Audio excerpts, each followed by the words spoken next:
Genesis 3, 1 through 24. Now the serpent was more subtle than any beast of the field which Yahweh Elohim had made.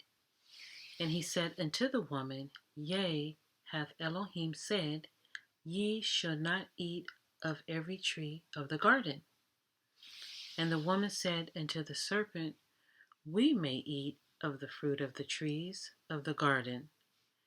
But of the fruit of the tree which is in the midst of the garden, Elohim hath said, Ye shall not eat of it, neither shall ye touch it, lest ye die. And the serpent said unto the woman, Ye shall not surely die.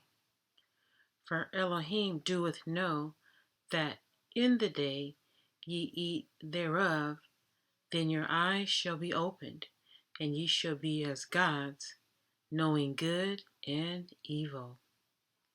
And when the woman saw that the tree was good for food, and that it was pleasant to the eyes, and a tree to be desired to make one wise, she took of the fruit thereof, and did eat, and gave also unto her husband with her, and he did eat.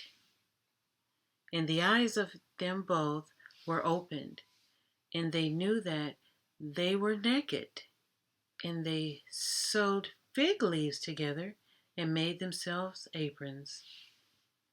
And they heard the voice of Yahweh Elohim walking in the garden in the cool of the day. And Adam and his wife hid themselves from the presence of Yahweh Elohim amongst the trees of the garden. And Yahweh Elohim called unto Adam and said unto him, Where art thou? And he said, I heard thy voice in the garden, and I was afraid, because I was naked, and I hid myself. And he said, Who told thee that thou wast naked? Hast thou eaten of the tree whereof I command thee that thou should not eat? And the man said, The woman whom thou gavest to be with me, she gave me of the tree, and I did eat. And Yahweh Elohim said unto the woman, That is that thou hast done. And the woman said, The serpent beguiled me, and I did eat.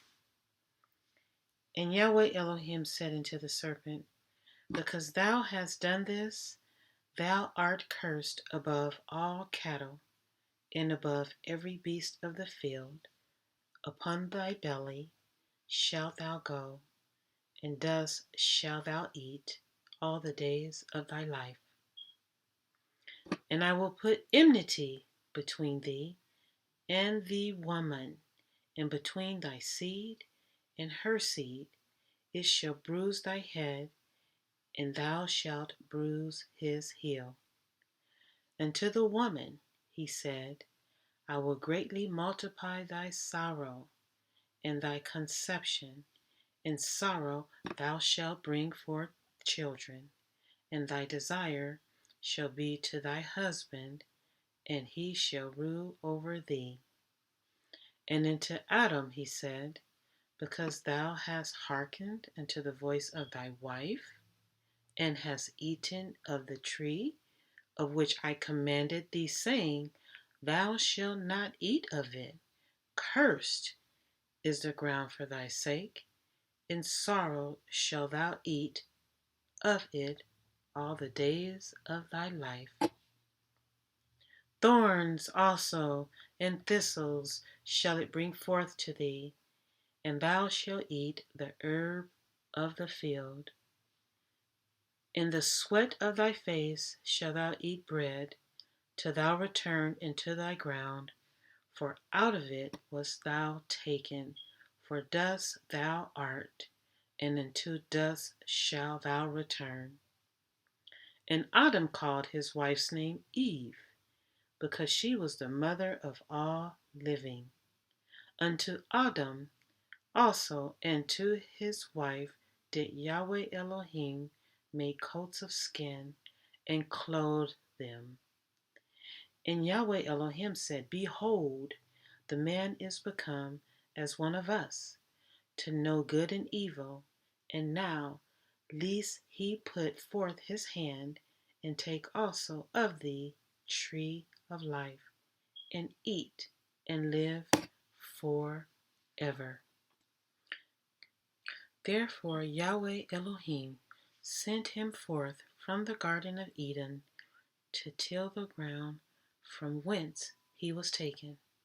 So he drove out the man, and he placed at the east of the Garden of Eden cherubims and a flaming sword which turned every way to keep the way of the tree of life.